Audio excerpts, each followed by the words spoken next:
Alors, à part les robes de mariée, quelle est la tenue la plus farfelue que tu aies dû mettre à un défunt, genre des déguisements ou autres? Moi, j'ai jamais eu de déguisement ou autre. Par contre, on a souvent les mêmes choses qui reviennent. Les vêtements de cérémonie pour les professions à uniforme.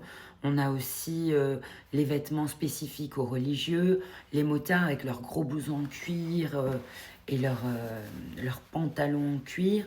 Les personnes qui sont fans de western, un peu cow-boy, avec les Santiago, ça, je vous assure, c'est pas évident à mettre du tout. Et puis leurs blousons en cuir à franges ou en suédine, là. Et puis leur chapeau, le chapeau.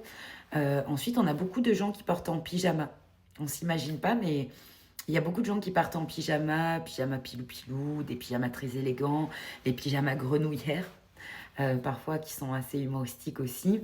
Euh, Moi, ce qui m'a heurté dans ma carrière, j'étais toute jeune étudiante et c'était un monsieur qui faisait partie d'un groupe de musique écossaise.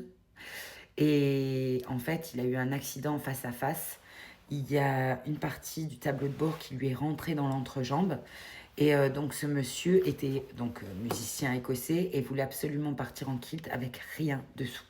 Et il avait toujours dit à ses proches, je ne veux rien. Donc on pouvait même pas envisager une protection, rien du tout. Et donc il a fallu réparer cette partie-là. À ce moment-là, je suis la seule femme. Il n'y a que des hommes qui m'entourent. Et donc on me tend un filet, une aiguille avec un sourire un peu sadique en me disant, bah vas-y, à toi de jouer. Et donc ce que je fais, hein, je répare les parties intimes de ce monsieur. Et donc ce monsieur a pu partir avec ses souhaits qui ont été respectés.